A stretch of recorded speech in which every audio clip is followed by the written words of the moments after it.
오늘의 육아 헤드라인입니다. 올해 태어나는 신생아 수가 36만 명에 그칠 것이라는 전망이 나왔습니다.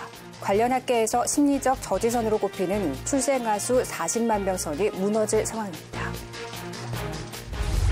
환경부는 피해를 인정받지 못했던 가습기 살균제 피해자들도 특별 구제 개정을 통해 지원을 받을 수 있게 됐다고 밝혔습니다. 휴가철을 맞아 물놀이 즐기는 분들 많은데요. 유아용 보행기 튜브가 오히려 아이를 위험에 빠뜨릴 수 있어 주의가 필요해 보입니다. 이상 오늘의 육아 헤드라인이었습니다. 온열 질환 중 하나인 열성경련. 이 열성경련은 대부분 생후 6개월에서 만 5세의 영유아가 갑작스러운 고열과 함께 손발에 경련을 일으키는 증상을 말하는데요. 일정한 나이가 되면 경련이 소실되고 후유증도 남지 않는 경우가 대부분이지만 경우에 따라 뇌 손상 등이 유발될 수 있다고 하니까 폭염에 취약한 여름철 아이들의 면역력 잘 챙겨주시기 바랍니다. 육아 포커스 첫 소식부터 만나보시죠. 올해 태어나는 신생아 수가 36만 명에 그칠 것이라는 전망이 나왔습니다. 통계청에 따르면 올해 5월까지 누적 출생아 수는 15만 9,600명을 기록해 지난해 같은 기간보다 12.4% 줄었습니다. 작년까지는 그나마 학계에서 심리적 저지선으로 꼽히는 출생아 수 40만 명 선을 유지했지만 올해는 이마저 무너질 상황인 것입니다. 또 2040년에는 연간 출생아 수가 20만 명대로 하락할 것이란 연구 결과도 나오는 등 출산율이 예상보다 빠르게 떨어지면서 인구 절벽에 대한 우려도 커지고 있습니다. 피해를 인정받지 못했던 가습기 살균제 피해자들도 지난 9일부터 특별 구제 개정을 통해 지원을 받을 수 있게 됐습니다.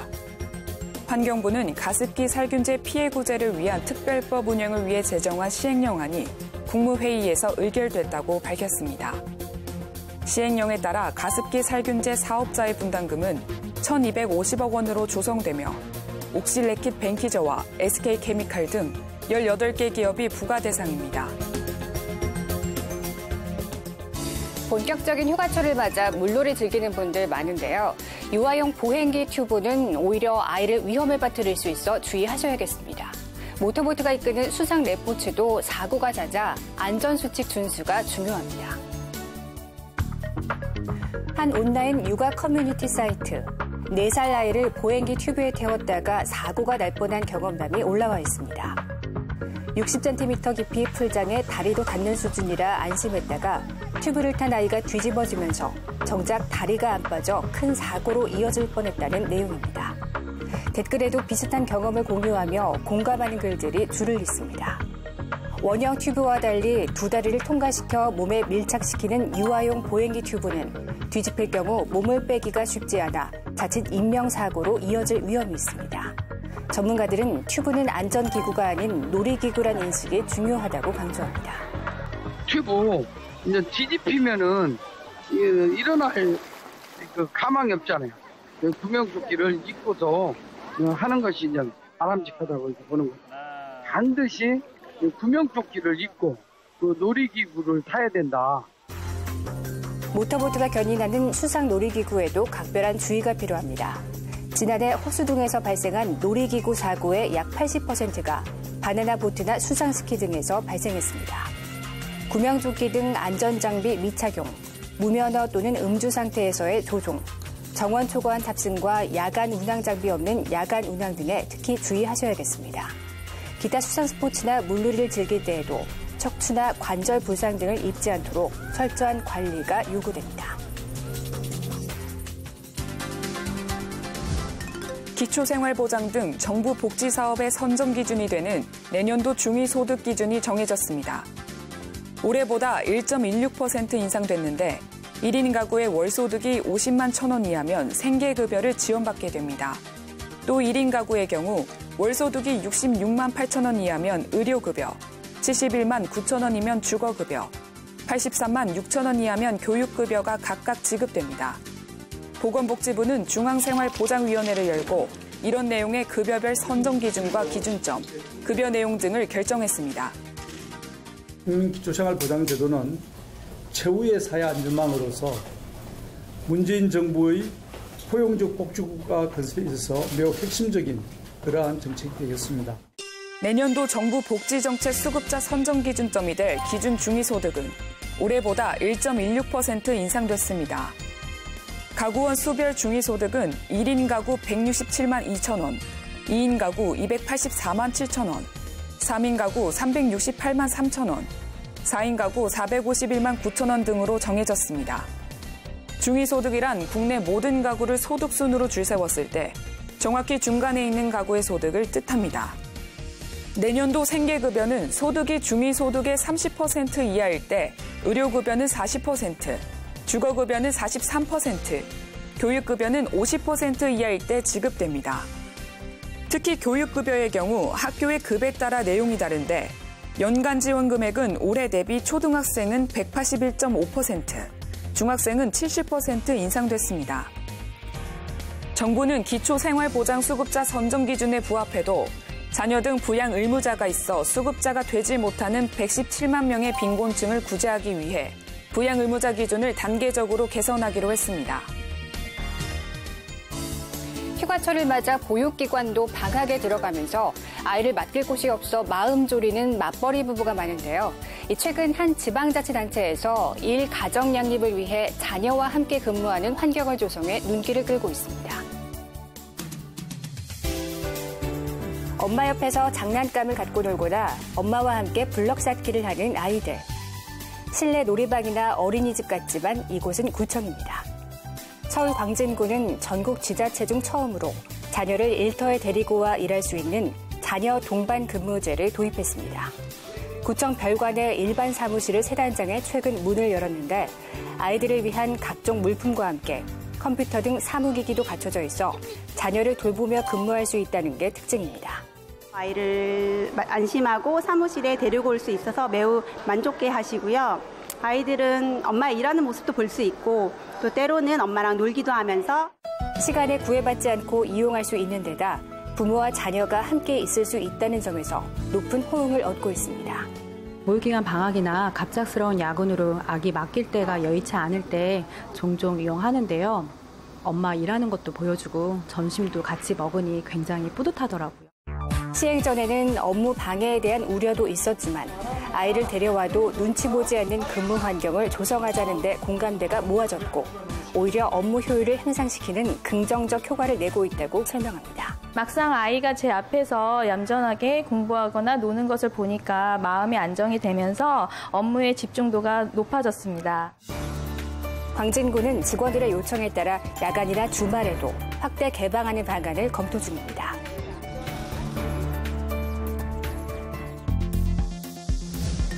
폭우로 웅덩이 등에 물이 고이면 모기 유충은 급격히 증가합니다. 날씨가 개면 휴가철 야외 활동으로 모기에 물릴 가능성은 커집니다. 더군다나 온난화로 국내도 더 이상 모기맥의 감염으로부터 안전하지 않은 데다 해외여행 증가로 유입이 크게 늘고 있는 상황입니다. 최근 5년간 국내에서 모기맥의 감염병으로 진료받은 인원은 연평균 2,200여 명, 대개는 해외 유입된 감염병이었습니다. 하지만 일본 내염은 경우가 다르다는 지적입니다. 매개하는 모기의 개체수가 증가하는 데다 일본 내염 진료 인원이 최근 10년간 4배 늘은 것입니다. 특히 최근 5년 동안 진료 인원 가운데 90%가 40대 이상인 것으로 나타났습니다. 일본 내염에 걸리면 대부분 가볍게 지나가지만 면역 기능이 떨어진 사람에게 치명적이어서 주의가 필요합니다. 일본 내염 모기가 많이 서식할 수 있는 농촌 지역, 특히 가축을 키우는 지역에 이제 축사 가까이 사시는 이제 어르신들에서도 예방접종을 지금 권장을 하고 있고, 일단 이제 일본 내염이 많이 발생하고 있는 동남아시아 지역 여행 가는 분들한테도 일본 내염 예방접종을 권장을 좀 하고. 우리나라는 1980년대 어린이를 대상으로 필수 예방접종을 실시해왔지만 백신 도입 전인 1971년 이전 출생한 경우 항체를 보유하지 못했을 가능성이 크다는 분석입니다. 40대 남성 임모 씨는 지난해 혼자 사는 여성 A씨 집에 몰래 들어갔다 경찰에 붙잡혔습니다. 경찰 조사 결과 임 씨는 현관문 앞 천장에 몰래카메라를 설치해 비밀번호를 알아낸 뒤 여성의 집에 드나든 것으로 조사됐습니다. 임 씨는 A씨뿐만이 아니라 젊은 여성이 혼자 사는 집을 상습적으로 노렸는데 이처럼 혼자 사는 젊은 여성이 범죄의 대상이 될 위험이 얼마나 높은지를 구체적인 수치로 나타낸 연구 결과가 나왔습니다. 강지연 울산대 경찰학과 교수가 한국형사정책연구원 논문집에 발표한 논문에 따르면 33세 이하 1인 가구 중 여성들은 범죄 피해를 볼 확률이 남성보다 2배 이상 높은 것으로 나타났습니다. 특히 주거침입 피해를 당하게 될 확률은 남성보다 11배 이상 높은 것으로 분석됐습니다. 이는 범죄 피해에 영향을 주는 것으로 알려진 주요 변수들이 젊은 여성에게 높게 나왔기 때문으로 풀이됩니다. 실제 범죄자에게 노출되는 정도를 측정하는 개인 노출 항목과 범죄자가 기대할 수 있는 보상의 정도를 의미하는 매력성 항목에서 청년층의 점수는 다른 층보다 월등히 높았습니다. 1인 가구가 급증하는 가운데 독신 여성을 대상으로 한 범죄 피해 사례가 늘고 있어 여성들의 각별한주의와 함께 더욱 적극적인 방지책이 필요해 보입니다.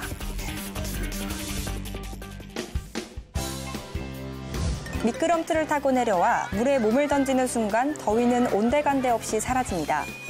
장애물을 피해 바닥을 기면서도 얼굴에서는 웃음이 떠나지 않습니다.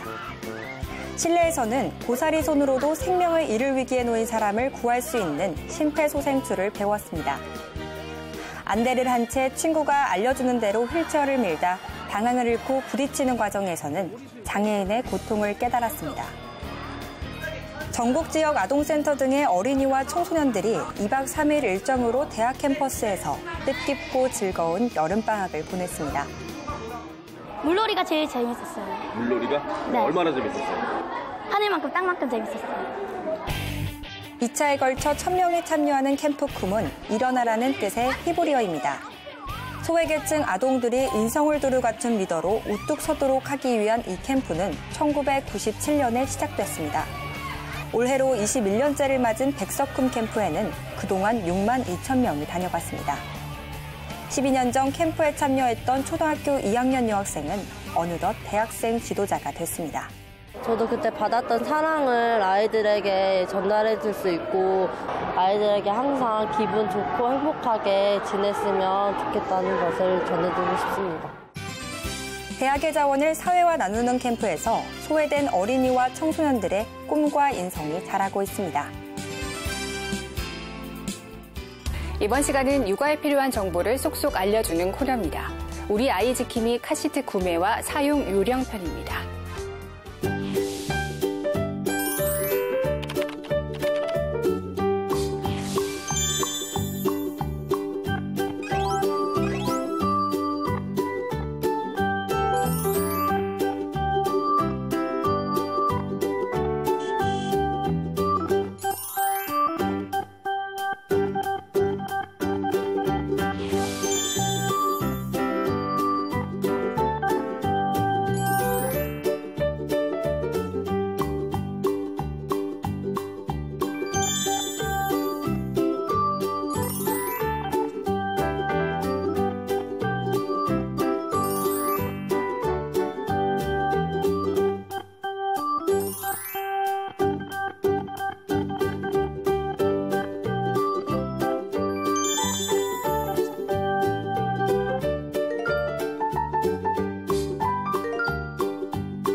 안녕하세요. 육아방송 시청자 여러분.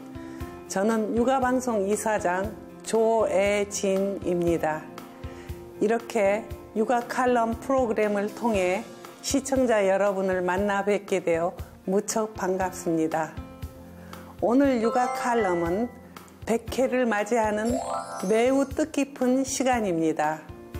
지난 2015년 9월 첫 회를 시작으로 지금까지 99분의 저명 인사들이 출연하여 우리나라의 저출산 문제, 인구 문제, 교육 문제, 육아 문제 등을 함께 고민하고 나름대로의 대안을 제시해 왔습니다. 이 자리를 빌려 출연해 주신 모든 분께 감사의 인사를 드립니다. 저도 오늘 100번째 출연자로서 우리나라의 저출산 문제에 대해 한 말씀 드리려고 합니다. 우리나라의 출생아 수는 1971년에 102만 명을 정점으로 감소하기 시작해 지난해에는 40만 명 수준으로 줄었다고 합니다. 올해는 더 심각할 거란 예상이 나오고 있는 참담한 상황입니다. 저출산의 여파는 교육 현장에서 생생하게 실감할 수 있는데요. 지난 20년간 학령 인구는 25%나 줄었고 전국 초등학교의 3분의 1이 전교생 100명 미만입니다. 또한 해마다 신입생이 없는 초등학교가 속출하고 있습니다. 그럼 이렇게 미래 세대가 줄어간다면 어떤 일이 발생할까요? 일례로 우리보다 먼저 저출산 문제를 겪은 일본의 사례를 살펴보면 일본의 20년 장기 불황은 인구 문제가 원인이었다고 합니다. 이처럼 저출산은 국가의 발전 동력을 약화시킵니다. 저출산은 그 원인이 복합적입니다. 결혼하기 어렵고 임신하기 어렵고 출산하기 어려우며 육아하기 어렵기 때문이죠. 저는 이를 극복하기 위해 국가의 단계별 지원이 필요하다고 생각합니다. 첫째로 집을 구하기 어렵고 취업도 어려운 현실이다 보니 만혼이 늘어나고 또 결혼을 포기하는 청년들이 증가하고 있습니다. 그렇기에 신혼부부의 주거 안정을 위한 정부의 재정적 지원이 우선돼야 합니다. 만혼이 증가하는 현실에서 우리나라 35세 이상 여성의 27%가 난임을 경험하는 것으로 나타났습니다. 저출산 극복을 위해선 아이를 낳고 싶어도 시술 비용 때문에 출산을 포기하는 난임 부부를 지원하는 정책들이 체계적으로 이루어져야 한다고 생각합니다. 지난해 9월부터 난임 부부에게 소득 수준과 관계없이 의료비 지원을 하고 있으며 올 10월부터는 건강보험도 적용할 계획이라니 정말 반가운 일이 아닐 수 없습니다. 우리나라 인구 문제에 있어 출산율을 높이는 것도 중요하지만 또 태어난 아이를 잘 키우는 것도 아주 중요한 문제입니다. 맞벌이 부부가 주류를 이루는 요즘 육아와 가사에 있어 부부의 분담화가 이루어져야 합니다. 그러나 우리 아빠들의 육아나 가사 분담률은 세계에서 가장 적은 나라에 속하는 현실입니다. 엄마의 가사와 육아 시간의 8분의 1에 불과합니다. 전통적 유교 사상의 영향과 양성평등에 대한 인식이 사회 전반적으로 확산되지 못했기 때문으로 생각됩니다.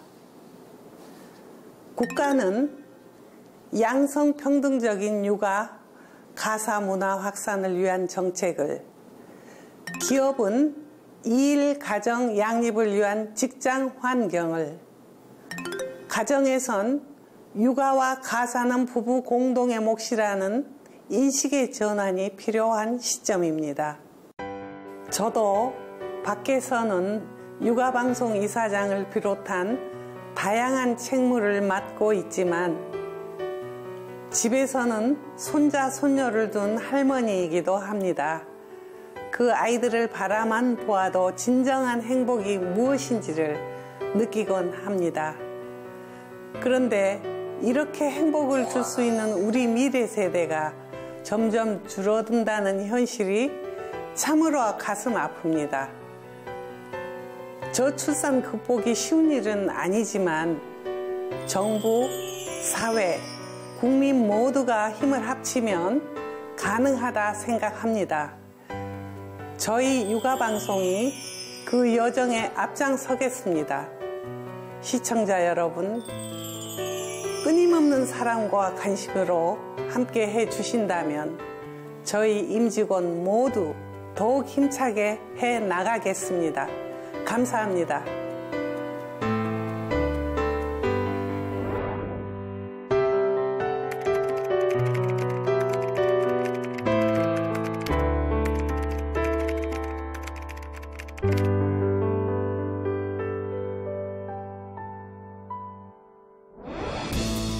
다양한 정보를 언제 어디서나 손쉽게 접할 수 있는 시대. 아이를 키울 때도 마찬가지죠. 하지만 부모는 어떤 정보가 맞는 건지, 부모로서 과연 잘 판단하고 있는 건지 걱정이 앞설 때가 많으실 겁니다. 주변에서 얻는 무분별한 정보를 현명하게 가리지 못하면 소위 안학기 사태와 같은 일을 또 맞이하게 될 수 있습니다. 선택은 늘 부모의 몫입니다. 육아포커스 마칩니다. 청해주신 여러분 고맙습니다.